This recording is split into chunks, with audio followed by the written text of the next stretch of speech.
Woe to them that devising iniquity and work evil upon their beds. When the morning is light, they practice it because it is in the power of their hand. And they covered fields and take them by violence, and houses and take them away. So they oppress a man and his house, even a man and his heritage. So thus says Jehovah, behold, against this family do I devise an evil, from which you shall not remove your necks, neither shall you go haughtily. For this time is evil. In that day shall one take up a parable against you, and lament with a doleful lamentation, and say, we be utterly spoiled. He has changed the portion of my people. How has he removed it from me? Turning away, he has divided our fields. So you should have none that shall cast a court by lot in the congregation of Jehovah. Prophesy you not.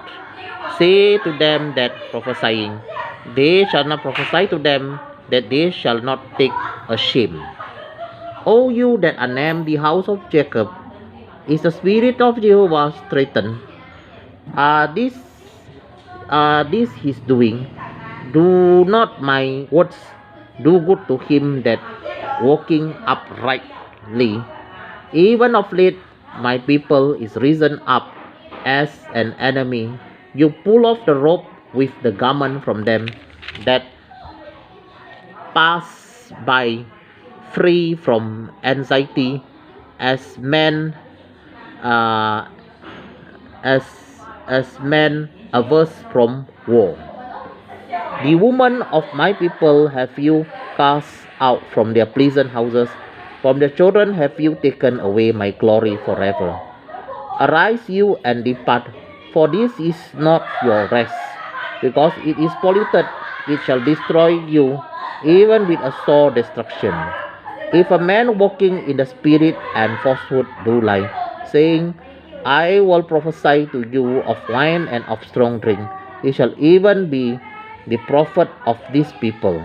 I will surely assemble, O Jacob, of all you. I will surely gather the remnant of Israel. I will put them together as the sheep of Bozrah, as a flock in the midst of their fold. They shall make great noise by reason of the multitude of the people. The breaker is coming up before them. They have broken up and have passed through the gate, and are gone out by it. And their king shall pass before them, and Jehovah on the head of them.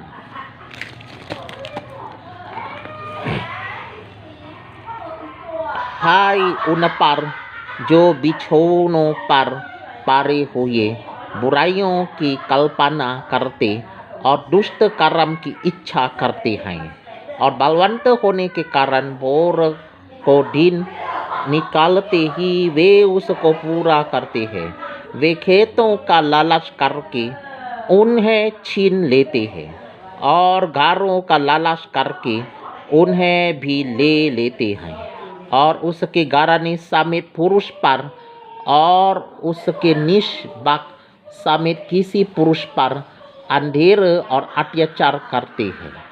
इस कारण यहोवा यूं कहता है, मैं इस कुल पर ऐसी विपत्ति ढालने पार हूँ जिसके नीचे से तुम अपनी गर्दन हटा ना सकोगे, ना अपने सिर ऊंचे किए हुए चल सकोगे, क्योंकि वो विपत्ति का समय होगा। उस समय ये अत्यंत शोक का गीत दृष्टांत की रीति पर गाया जाएगा। हमारा तो सर्वनाश हो गया, वो मेरे लोगों के भाग्य को बिगाड़ता है। हाय, वो उसे मुझसे कितनी दूर कर देता है। वो हमारे खेत बलवा करने वाले को दे देता है। इस कारण तेरा ऐसा कोई ना होगा जो यहोवा की मंडली में चिट्ठी डालकर नापने की ढोरी ढाले। बकवासी कहा करते हैं, बकवास ना करो, इन बातों के लिए ना कहा करो, ऐसे लोगों में से अपमान ना मिटेगा। याकूब की घराने ने क्या ये कहा जाए कि यहोवा का आत्मा अधीर हो गया है? क्या ये काम उसी के किए हुए है?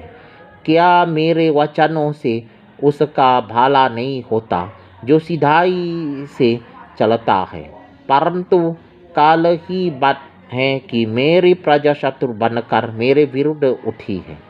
तुम संत और भोले भाले राहियों के तान पार से चादर छीन लेते हो, जो लड़ाई के विचार ना करके निधारक चाले जाते हैं। मेरी प्रजा के स्त्रियों को तुम उनके सुख धामों से निकाल देते हो और उनके नन्हे बच्चों से तुम मेरी दी हुई उत्तम वस्तुएं सर्वदा के लिए छीन लेते हो। उठो, चले जाओ, क्योंकि ये तुम्हारा विश्राम स्थान नहीं है। इसका कारण वो अशुद्धता है जो कठिन दुख के साथ तुम्हारा नाश करेगा।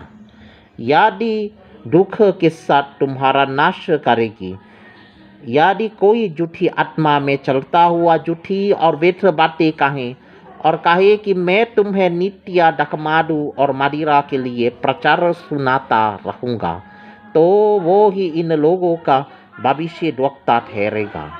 हे याकूब, मैं निश्चय तुम सबों को इकट्ठा करूँगा, मैं इस्राएल के बचे हुओं को निश्चय इकट्ठा करूँगा और बोस्रा की भेड़ बकरियों के समान एक संग रखूँगा, उस झुंड के समान जो अच्छी चराई में हो। वे मनुष्यों के बहुतायत के मारे कोलाहल मचाएंगे। उनके आगे आगे बारे का तोड़ने वाला गया है, इसलिए वे भी उसे तोड़ रहे हैं और फाटक से होकर निकले जा रहे हैं।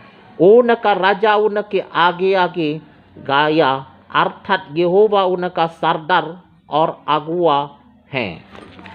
Alright, I have finished reading in English and literal Hindi as well.